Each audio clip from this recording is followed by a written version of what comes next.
Great book, very brave as well.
just keep rolling. So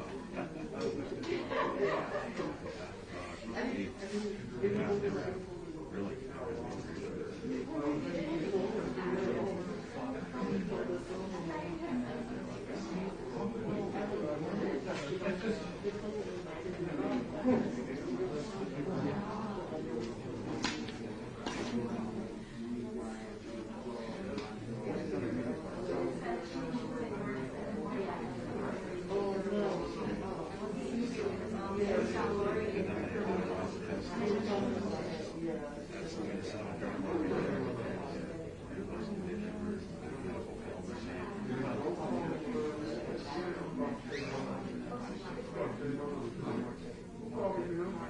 I don't think anybody messes with it. There's a lot of boxes and boxes. It's easy for us.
People live on the river.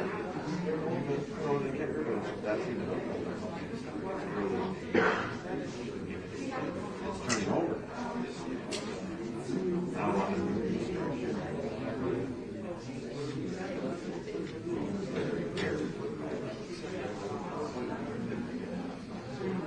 most of the surroundings are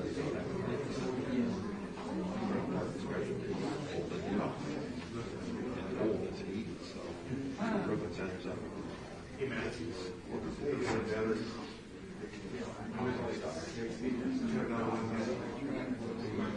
don't want to get it, I'll watch it. The blossoms.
Yeah,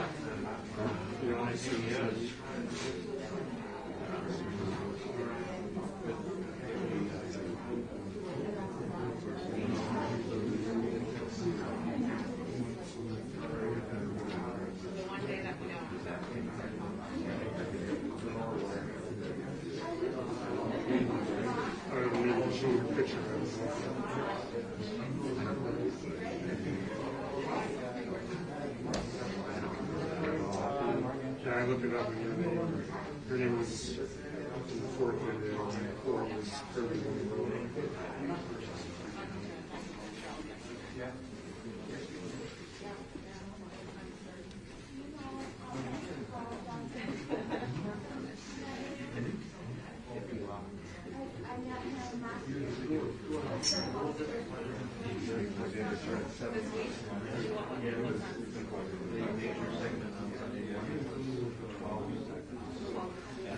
We needed at least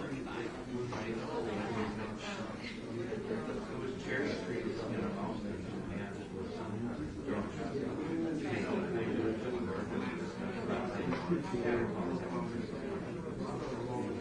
Seems like this weekend then we'll only be make sure we'll be Sunday this week.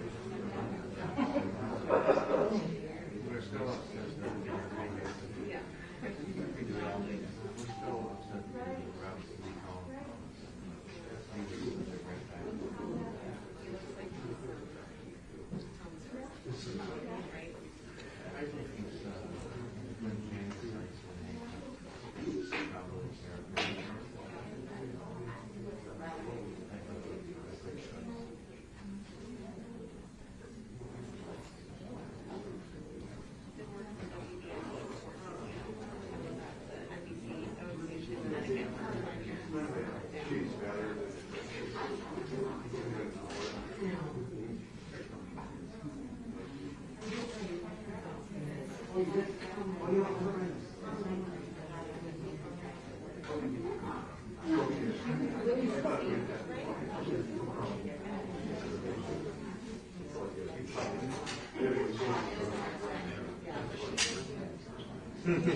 I wasn't in that store, but I was doing more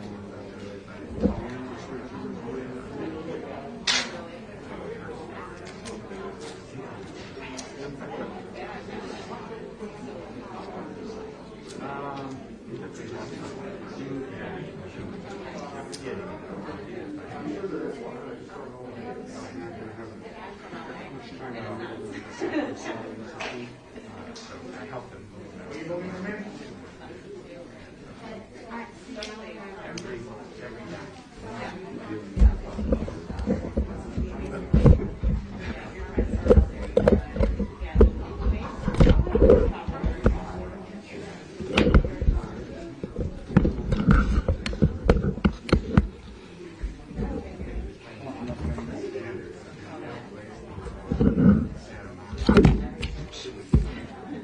Check, check, check.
Joe, is there a hot mic over there?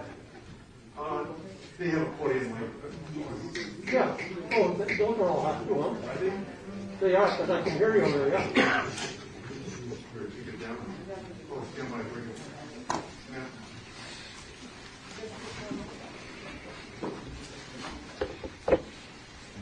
Where do I put my stuff?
All right.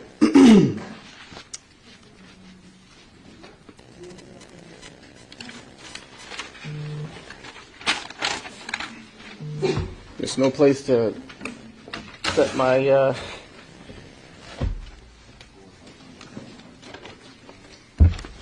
right.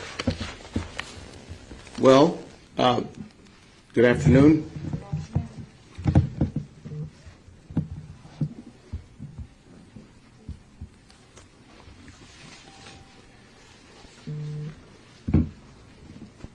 So obviously it's been an eventful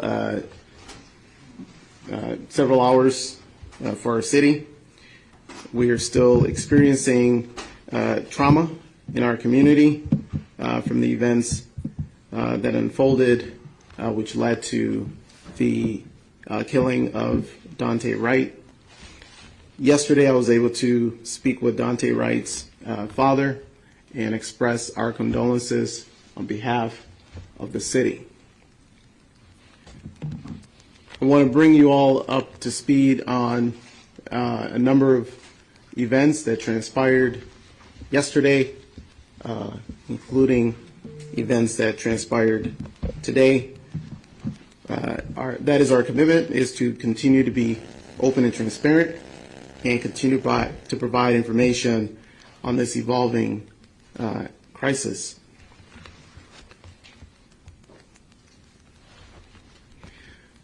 Yesterday, the City Council of Brooklyn Center met in session and took a series of actions to address the current crisis.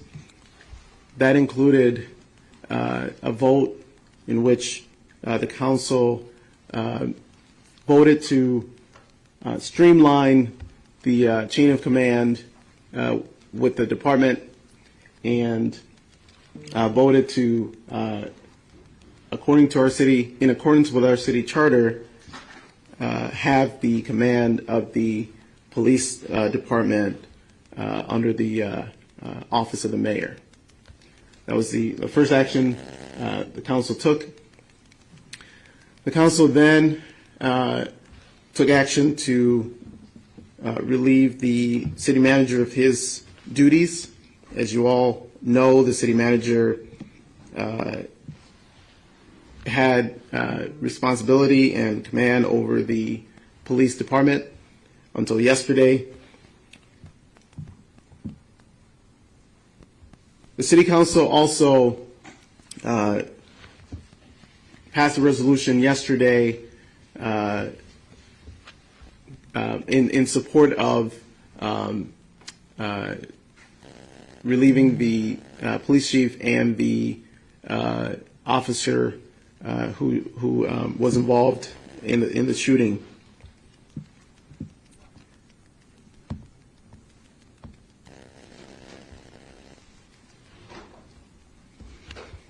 As of this morning, we have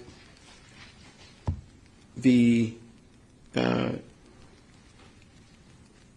resignation. We have received a resignation, a letter from Officer Kim Porter. And in addition to that, we have also received a letter of resignation from the police chief.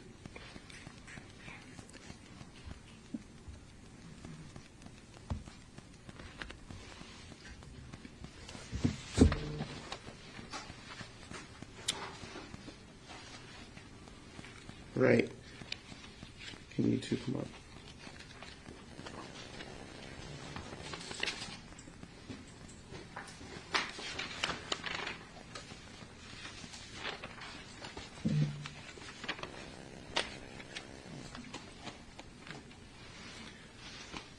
All right.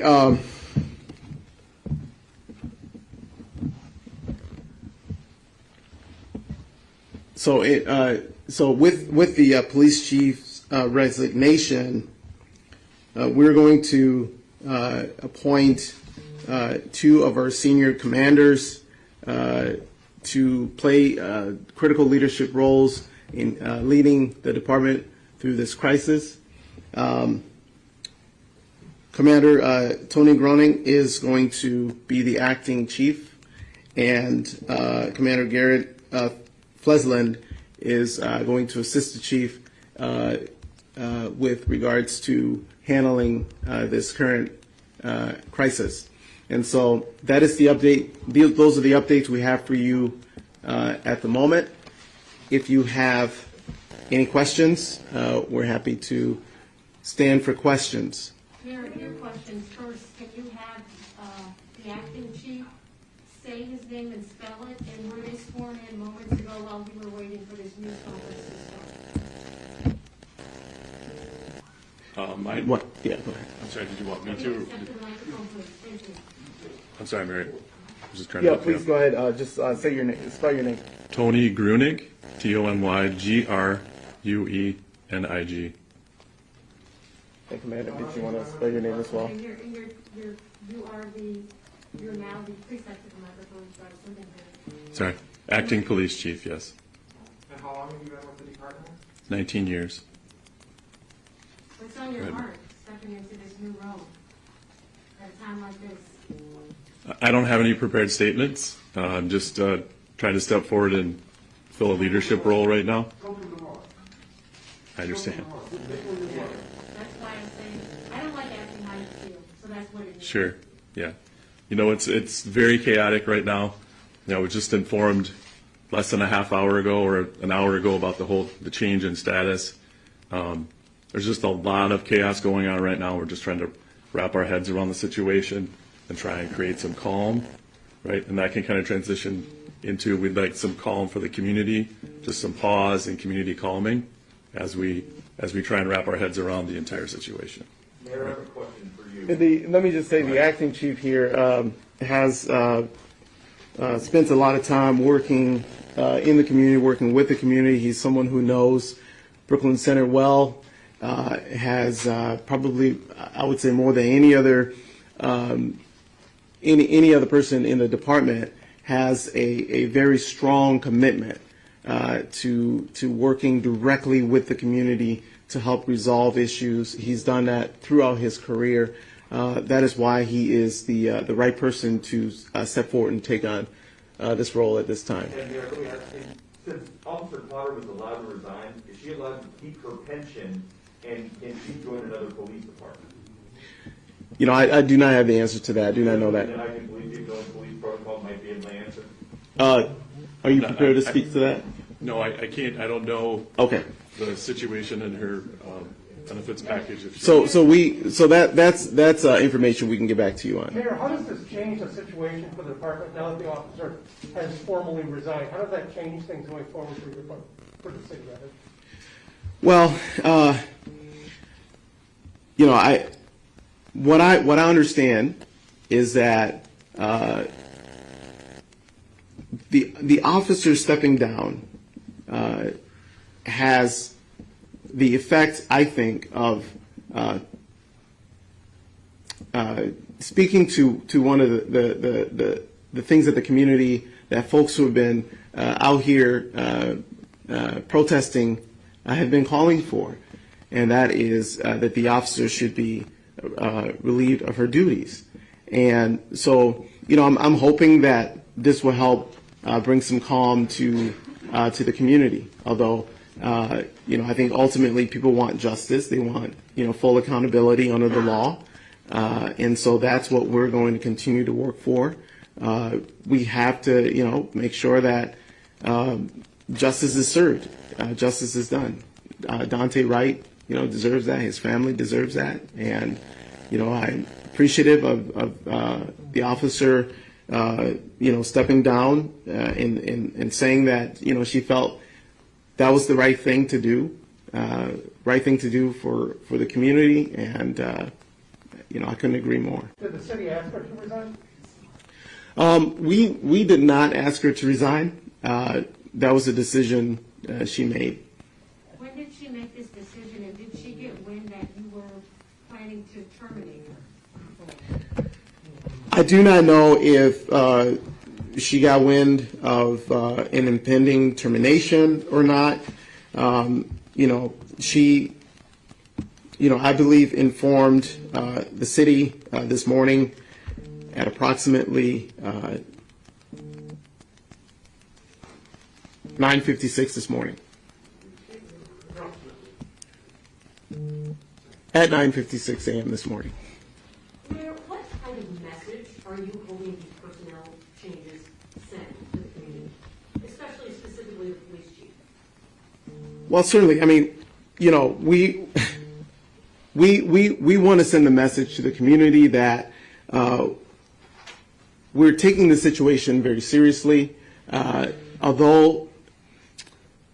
Although things did not unfold the way we thought ultimately they should unfold, we're hoping that we're turning over a new leaf now. I'm confident in that. I think that, you know, we're going to develop an approach that is community-based, that is based on working with the very strong voices in our community, people who are influencers in our community, in partnering directly with the police department, partnering directly with the leadership to try and at the same time provide people the opportunity to speak up and deliver their grievances to government, but to do so in a way you know, that their anger is channeled to protesting, and we want the community to know that this leadership for the department here, these are two individuals who are, and the acting chief in particular, they both are committed to engaging the community, engaging people who are out here protesting. And that's the message we want to send. We think that we can do both. We can keep the community safe, and we can do that by working with the community and working with leaders. who is ultimately in charge now? Is it you? Is it the city council? Is it the acting city manager? There seemed to be some confusion about that yesterday. There's no, okay, let me clear that up. So I am in charge, ultimately. Obviously, the acting city manager has day-to-day responsibilities over the department, and you know, so that is the chain of command. I got a question. So can I ask you about the Do police? you guys plan on removing that blue thin line flag from the, in front of the police station? That is for all three of you. Any of you three can answer that question. I'll answer that. I have gotten a number of inquiries about the flag. I've gotten inquiries from the ACLU of Minnesota, requests, you know, to have that flag taken down because they see it and the community sees it as inflammatory. And so, with people coming to the department expressing their anger and seeing the flag, you know, we don't want the flag to be a flashpoint that, you know, angers people and does that in a way that you know that they're going to come to the department, and so we've asked the flag to be removed. Has the flag been removed? I'm not sure, Mr. Mayor, but we will check. Okay. My understanding is that do you know? Do you know whether the blue flag has? No. Okay, you're not aware. Okay. First I've heard of it, I'm sorry. Okay, I do believe that the flag is no longer there, and what's there is the American flag. So one of the controversies, in addition obviously to the killing of Dante, was the way that police responded to the peaceful protesters, tear gas and rubber bullets. Now that you're in charge, can you ensure us that we're not going to see a repeat of that tonight? This is a very, very difficult question to answer, quite honestly. Our city council passed a resolution yesterday. I forgot to say this earlier. And that resolution, I don't have the language in front of me right now, but that resolution spoke to what our officers are allowed to do and are not allowed to do. Can you find that resolution for me, please?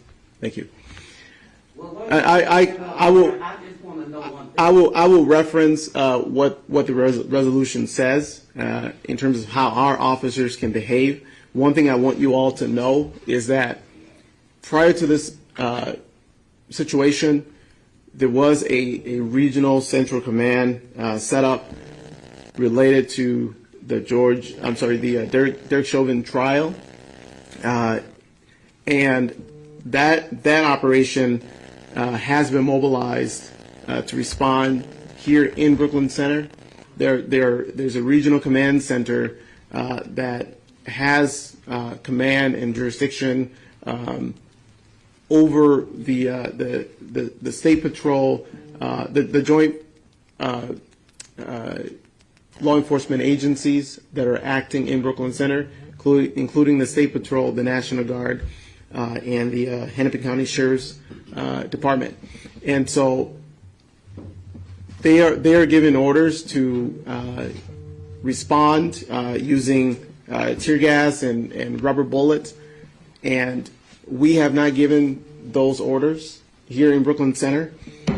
Thank you. One thing I will say is we are committed to not using those forms of and those tactics.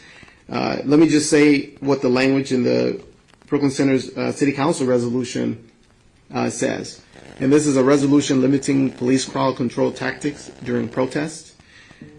It says, whereas the city of Brooklyn Center Brooklyn Center experienced a tragic incident which started a peaceful protest, and whereas locations can limit police tactics and brutality in response to protests to protect civilians and maintain their rights to protest, whereas given the violence police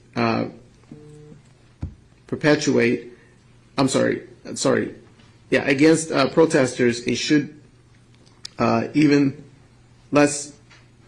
be even less of a priority to issue curfew enforcements and curfew enforcements can lead to an excuse for more arrest and violence. So we want to be careful how we're instituting curfews against people who are protesting peacefully. It's one thing when people are protesting peacefully. It is another. Let me just be clear. If people are not protesting peacefully and they're engaged in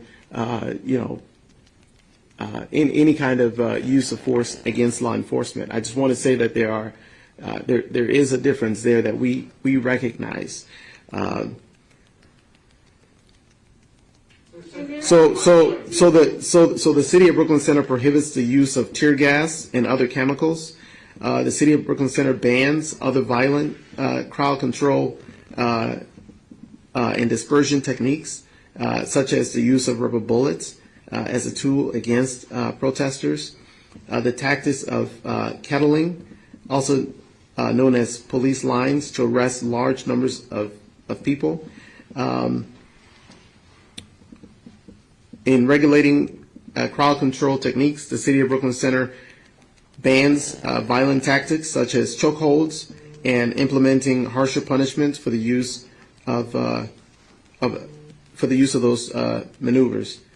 The Brooklyn Center Police Department should not prevent people from videotaping them. The Brooklyn Center Police Department should not be able to cover up their badge numbers to avoid accountability for violence toward the protesters. Now, there are no instances that I know of where any of our officers have engaged in covering up badge numbers or trying to avoid accountability. I just want to be very clear about that. But this is the resolution that the City Council passed, and these two reflect our values. Mr. Mayor, yesterday you said you wanted her badge, and you repeated this morning on our broadcast that you wanted Officer Potter fired.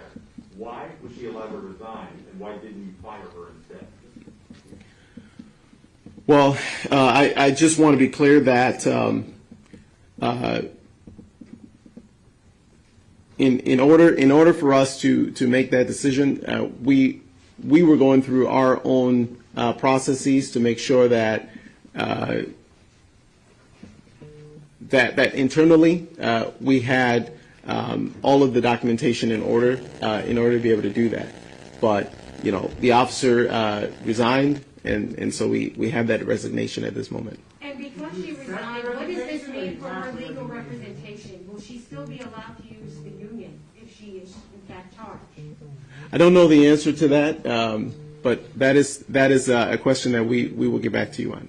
Chief, as a parent who lost his son post brutality, I'm just really concerned that the acting chief here, he can't wrap his head around that. What went on with Dante Wright? I wrap my head around it every day. So we don't need him at the part. We need him to be the part. We need him to have empathy, sympathy, and compassion. And you need to look yourself in the mirror and speak to your own core of your heart. If it was your kid, how would you feel? What would you do? And you all keep traumatizing us over and over again.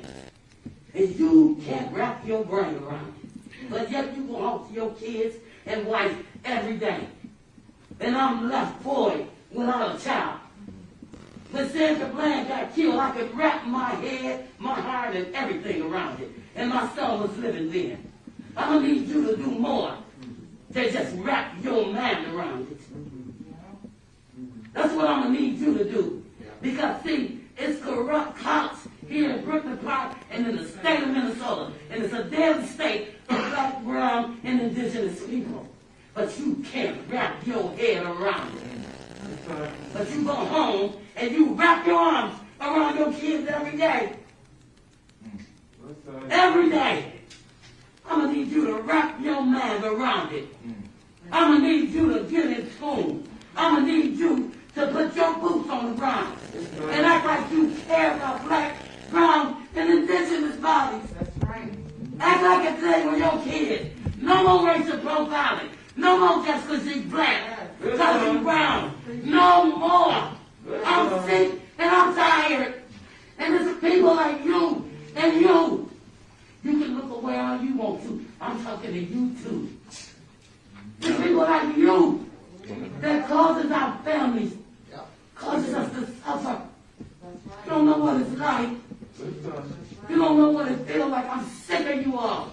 You know, you can take the trash out, but it has a way of recycling itself and coming right back. I'm tired of it. Get rid of the trash, Mayor. Amen. Well, Thank you. Are they from the community that they serve? These schools? So, as of this moment, I don't believe any officer, right, is from the city. I don't have the exact. That's right. The last time we have 49. Yes. Okay. Yeah. So we have 49 sworn officers at the moment. I could be off by maybe one or two, but yeah. As of this moment, I don't believe any one of our officers live in Brooklyn Center. That is something that we are aware of. Up until this time, obviously, we had different leadership over the police department. We do feel very strongly that we need officers to be from the community. Obviously, not every officer can live in the city where they work. I don't think that would be feasible or practical, but there is a huge importance to having a significant number of your officers living in the community where they serve, because I think it helps the department. It helps inform the culture of the department. It helps infuse knowledge of the community into policing, and I think that can only help to enhance the work of the officers, and it can only help make their jobs better or easier. Mayor, is it too late for you to fire her anyway, as opposed to actually accepting her resignation? Because I believe that the community called for her to be fired. You yourself said that you wanted her to be fired, and we are concerned that this is an easy way out, where now she can go back to the post board and get hired by another department when really she is unfit to be a police officer in the state of Minnesota or anywhere around the nation. Well, I do appreciate that. I have not accepted her resignation, and so so we're. I don't know. Like I said, we're doing our internal process to make sure that we're being accountable to the steps that we need to take.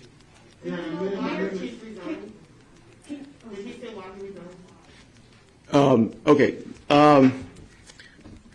No, and that is not something I can share at this moment. Can you talk about the demographics of the police department? Mom, black, white? That document is public, a resignation. Yes. We run a nonprofit that works for the police in Hampton County, North Metro area. One of the most important things, we have keep the peace. And in so doing, we ask for accountability and transparency. But one of the things when I listened to her resignation, she was not remorseful. She did not apologize to the community. She did not apologize at all. And that's one of the most important things. If we want to fix the problem, we got to be able to accept our wrongdoing. And she did not apologize. So in so doing, she needs to apologize, and I think she needs to be fired. She does need to be fired, and we will call on you, Mayor, to also ask that charges be pressed.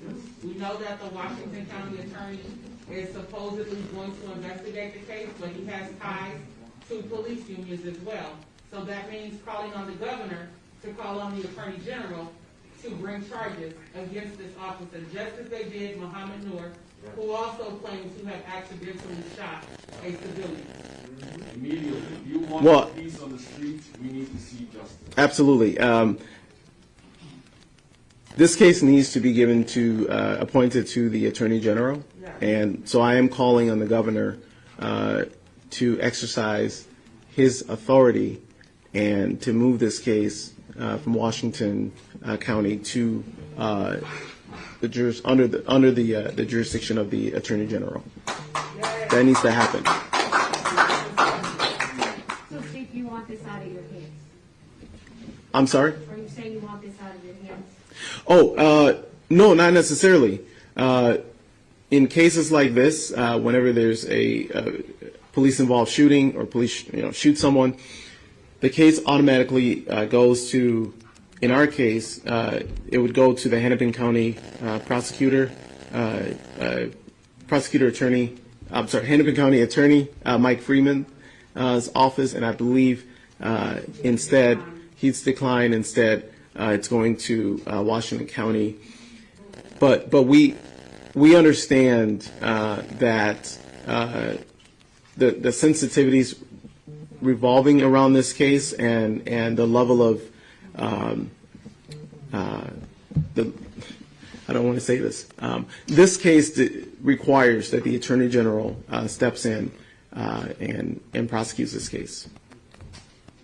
Mr. Mayor, Yes. my question is for the new police chief. Congratulations on the new preferment. Thank you. I'm speaking in capacity as one of the community leaders, and our focus is to work with the police and our community. Because what we've realized, whenever there's a disengagement, making communication, there is a war in the community. Sure. And that war is also in the perception of privacy and other things. Now, in your new role, what are you going to do to work with our community to help narrow that gap and build up a trust in the community with police? Sure. So in the short term, we're going to continue some of the practices we've had. The Multicultural Advisory Committee, the JCPP, the Joint Community Police Partnership. I think some of the challenges we've had is with COVID, we're not being able to meet face-to-face with people and have that one-on-one dialogue and have some interaction. And I think that's where some of it is lacking with us. It's best to sit down with someone and talk to them, and it's easier to interact with them and relate and emulate when you have a meeting with them in person. And I think that's some of the disconnect with COVID and everyone working from home is a problem. But I am also committed. The city has a long history of being committed to community outreach, working with the community and trying to engage with them, whether it be community meetings with dialogue or community outreach, community like neighborhood in the park meetings. We want to reach out to the community. We do that on a regular basis. We'll continue to do that, offering, at times we offer food so we can engage with our citizens and kind of interact and get to know them better. So there's a continual basis, there's a history there, but we will continue to try and cultivate that relationship with the city. And Chief, that sounds, a lot Thank of you. that sounds, well, I got a question. A lot of that sounds outwardly focused. Okay, I'm not prepared to answer a bunch That's of okay, questions that's okay, today. that's okay. So I'm sorry, it's very short notice. That's okay. I think you got this. I mean, you was tapped by the mayor. You was tapped by the mayor for a reason. It sounds to me like you were involved in community engagement. So these type of questions that's going to be coming from community, because you're going to see us a lot.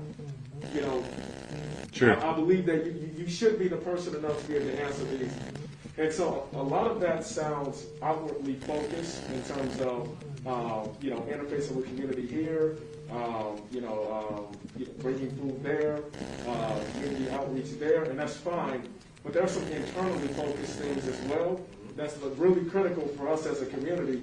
One of the questions that I asked the chief yesterday, I'm not sure if you were there or not. I was not. Was whether or not he was aware that there is a pretty extensive backlog in terms of the tabs, the registration tabs, being sent out to civilians who paid for them. And so the backlog is 2 to 3 months. He told me he was aware of that. He told me that he was still okay with the officers enforcing and pulling over people for tabs, even in the midst of a COVID crisis. I said, you're okay having those types of contacts, and you're telling me you know that tabs are on back order 2 to 3 months. These are the types of internal policies, and there are a plethora more that you and I and others will be able to sit down and talk about. But it's these types of internal policies that are literal decisions that the chief is making in terms of enforcement down to his officers, to his deputy chief, and to the officers under him in terms of what are the enforcement practices going to look like. We believe that our brother was racially profiled. We believe that he was racially profiled, and that part of the excuse that was used was the tabs. And so we have a major problem with that level of minor petty enforcement that can lead to such tragic, horrific consequences. My question to you is, what do you plan to do regarding looking at reviewing the internal policies, practices, and procedures of the department? What is your plan for inwardly looking as opposed to just outwardly looking? What's your plan with the staff that you're now about to go and have dialogue with as their new chief? As someone who has already been engaged with community outreach, what is your plan inwardly with the staff now? I don't have a plan, right? I'll work on a plan. I can talk to the community members and see where they would like the direction they would like to go. But I was appointed the chief an hour ago. I don't have a comprehensive strategy to look internally, to look externally, right? I understand your concerns. I can't comment to the BCA's investigation. We want to be transparent. We want to do things that the community members would like to see us do. We want to be a part of that community. We want to work with our community members. And if that means creating an engagement group to discuss with, then we can do that. But I don't have a comprehensive plan to look internally and look externally at this moment. Go ahead, Nick. You said that Brooklyn Center had a long history, right? And so I want to make you aware that we do have a long history of racial profiling with young black men here. And I know you guys are aware of that. I'm going to tell you, because I'm a black man, that young man was pulled over. They didn't see his tab until they got behind his car. They made eye contact. He got pulled over because he was black behind the wheel of that car. Those tabs were just an entryway into that car. Normally it's, I smell weed in the car, or you didn't hit your blinker, or your brake light doesn't work. And when I watched that video on the screen, it reminded me of my friend Fernando Castillo, the white car. It reminded me of it was triggering. And so what the ACL, what Brother Eli said, is what can you do going forward to make sure that this racial profile, because right now Brooklyn Center looks like a sundown town. Black people better not be driving through here after sundown. And it's always, I've always been, hey, as a matter of fact, your tab expired? Because mine are. My tabs are expired. I can be racially profiled and killed, is what I'm saying. So as the chief, I think it is imperative that you talk to the officers. Some things don't need to be enforced.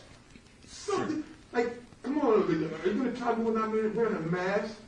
Come on, like, because what happened yesterday was like saying that the surgeon said, I made a mistake in putting morphine in the IV, in the IV. You know what I mean? Like, you can't make those type of mistakes. But if this kid wasn't racially profiled, I've seen police reports come out of here that said that we made eye contact, so I busted a U-turn. I've seen police reports come out of this department that we made eye contact and he looked shifty, and so I made a U-turn. I pulled him over because of his dreadlocks. You know what I mean? Like, and he fit the description.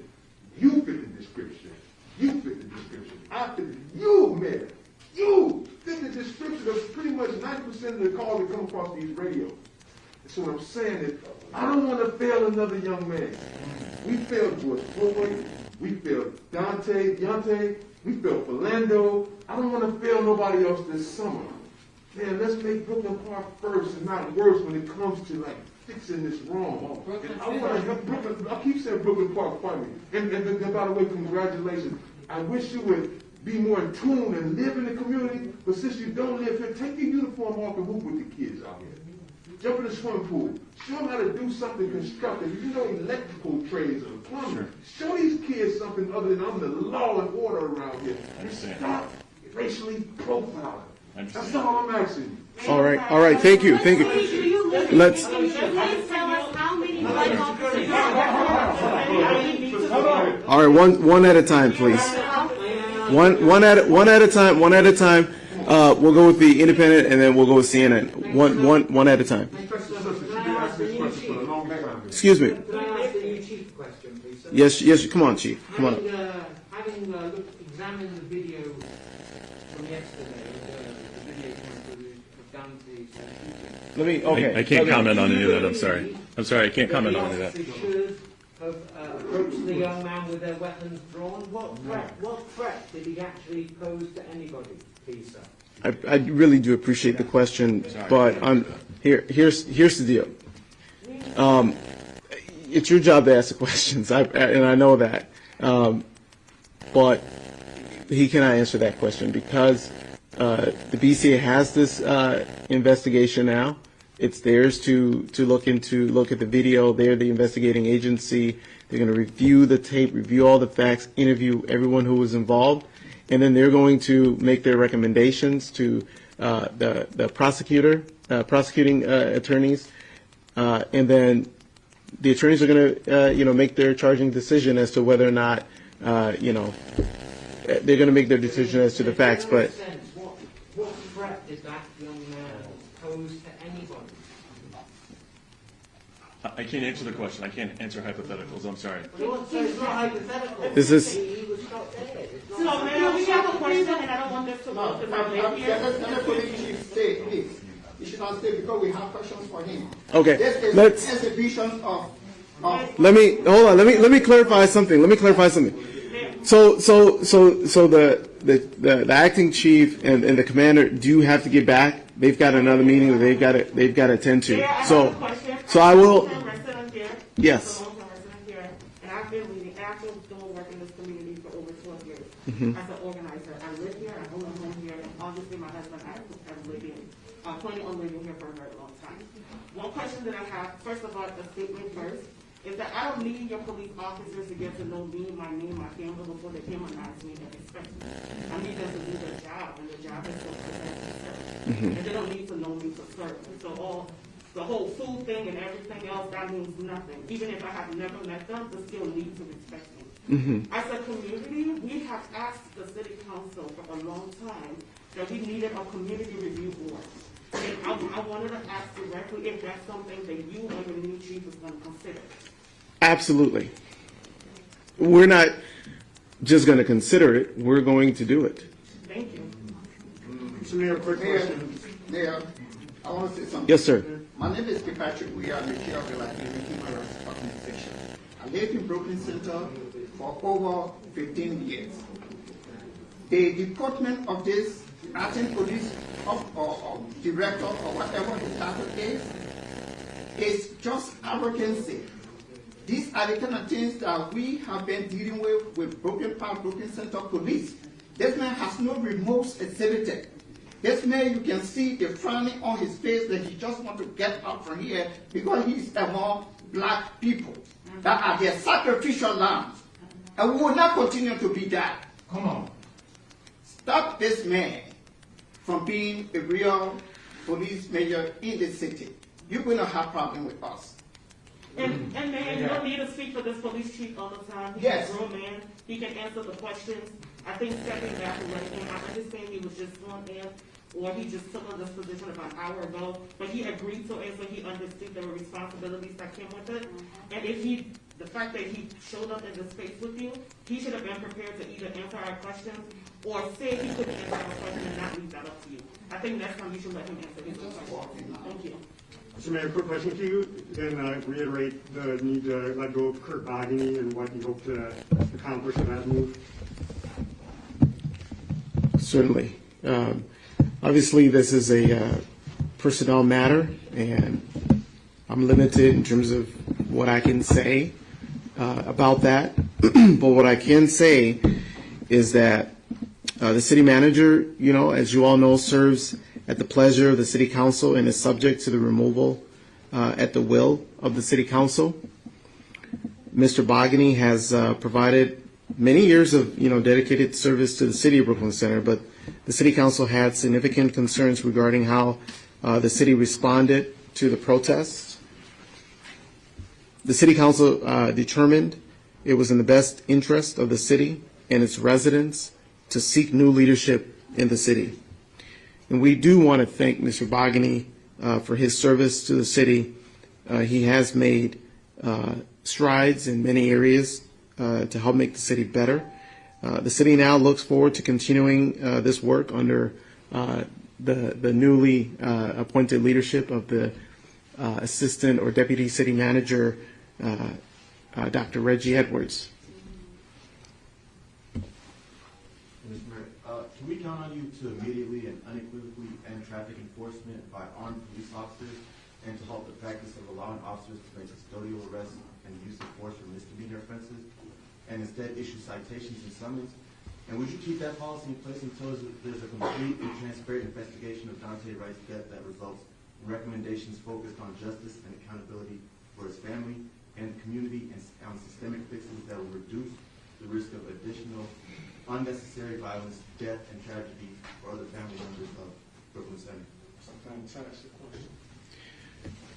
Certainly, I am predisposed to doing everything we can to reduce the opportunity for officers to use deadly force in situations where they're not necessary. I would like to receive the full text of your request and make sure that we sit down and go through it and see how we can implement. I don't believe that officers need to necessarily have weapons. Every time they're making a traffic stop or engaged in situations that don't necessarily call for weapons. We know that there are many other jurisdictions, even around the world, where that is not, necessarily the case. It's not needed, and so I am very much interested in receiving the full text of the policies that you're recommending to us, so that we can review that. Whatever we can do to make sure that our communities are kept safe, we want to do that. And then let me just ask, any other questions here? Okay. Yeah, let's go with Kevin from the Sun Post. Do you anticipate retaining control of the police department long term, or is that kind of an emergency, short term sort of thing? Well, this is an emergency, short term type of situation, and so when the emergency is over, I do plan on relinquishing control over the department. Let's go with Jelani from CARE. First of all, Mayor, I just wanted to appreciate the decision-making that you have made. And I wanted to ask specifically how difficult it has been for you and the rest of the City Council in a time when you needed to act and hold police accountable. Can you talk to us a little bit about how difficult it was for you as a mayor to really be a mayor, number one, and second, the fact that the police departments and probably across the country have created policies to shield themselves from true accountability when it needed to happen, including, as you mentioned earlier, how difficult it is to engage this process to fire a killer cop. What are these policies that has the city adopted historically that would not allow the City Council or the mayor to do that? Can you talk to us about it? We really appreciate your communication to the community leaders. We appreciate your response, and we truly appreciate the City Council for immediately firing the city manager, and today, obviously, firing the police chief and the officer involved. And so we really appreciate it, and for calling on the governor to take this matter out of the hands of a county prosecutor that we all know will not bring any charges. And so we really appreciate it. Can you talk about the process and the policies that police departments have created to not allow accountability? Well, certainly, you asked about, what it's been like within the last, couple of days. It's been very difficult for myself, for the community, to deal with the pain and the agony that comes from watching a young man be killed, before our eyes. And I do want to applaud and recognize the courage of the Brooklyn Center City Council to act in a time. Excluding the one white man on that city council. And the white woman, I do. I appreciate you. I didn't mean to cut you out. But I also want to point out that one of your city council members, Chris Lawrence Anderson, who have not engaged with the community in any way, shape, or form, actually had time to speak with the press and made it clear that the one reason why she voted to terminate our city manager was because she was in fear of her life, of the protesters, when actually nobody have ever contacted her, nobody have ever done anything to her. So that message is out there. So I want to know if you're actually going to actually hold her accountable for that comment, because that's not okay. What I will say is that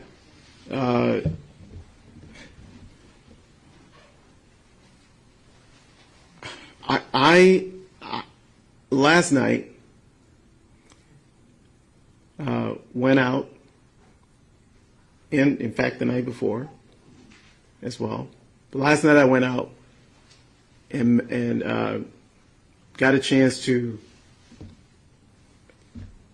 talk with folks who were out there protesting.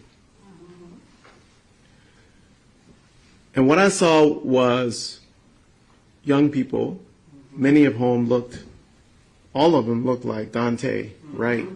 Absolutely. And I could feel their pain. I could feel their anger. I could feel their fear.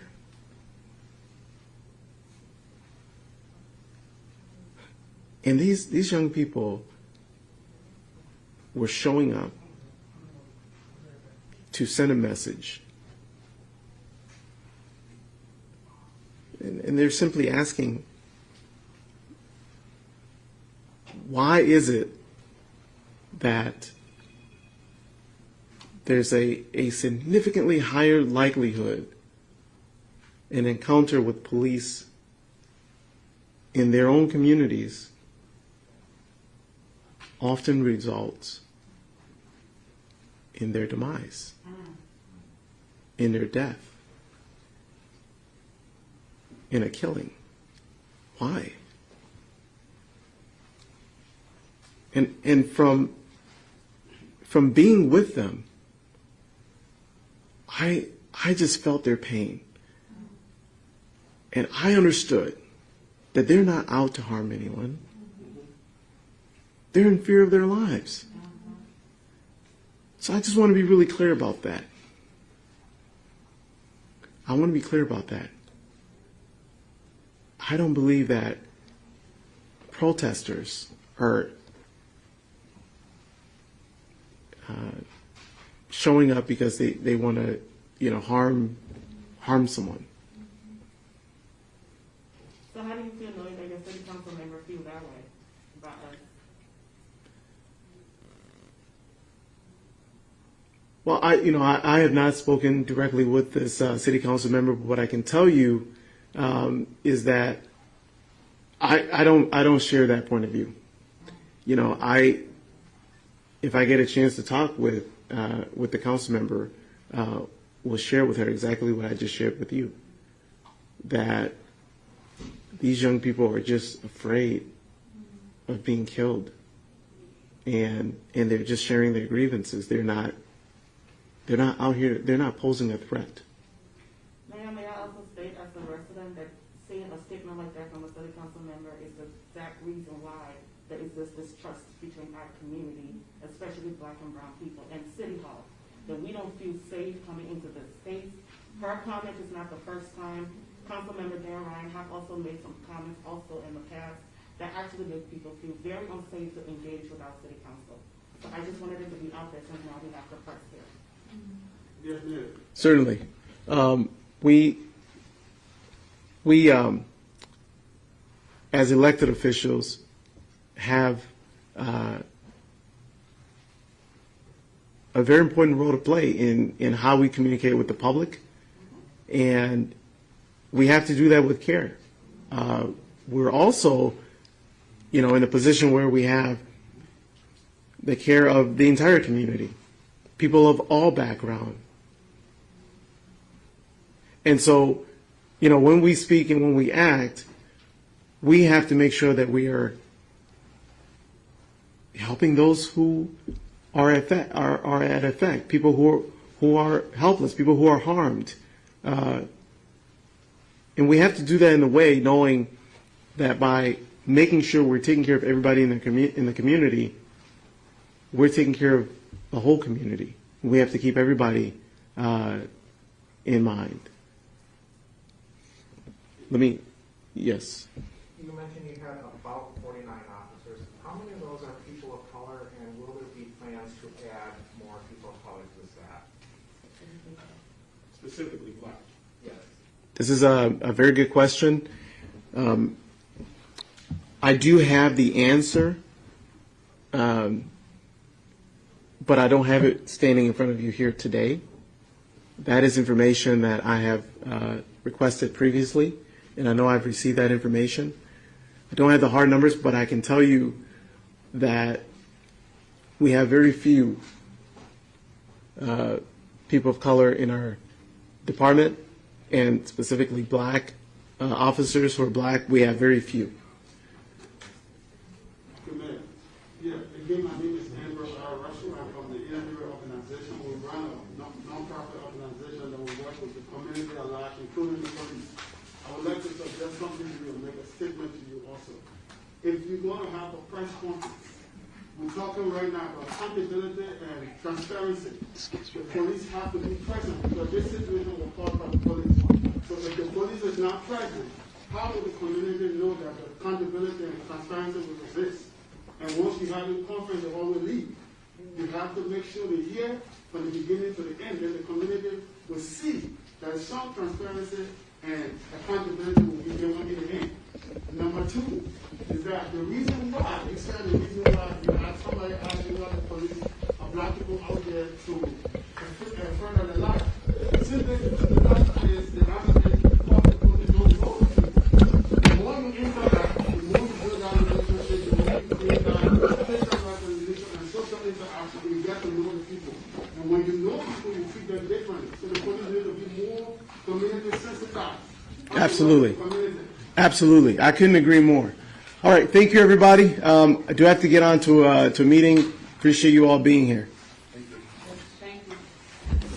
Before you go, I just want to introduce myself. Tim Harlow with the Star Tribune. Oh, that's you? Yeah. And I sent you a couple emails. Okay, When see you things later. die down, maybe we can get together and talk and just kind of like to know who you are. And Yeah, and I can get you that information about the demographics in the department.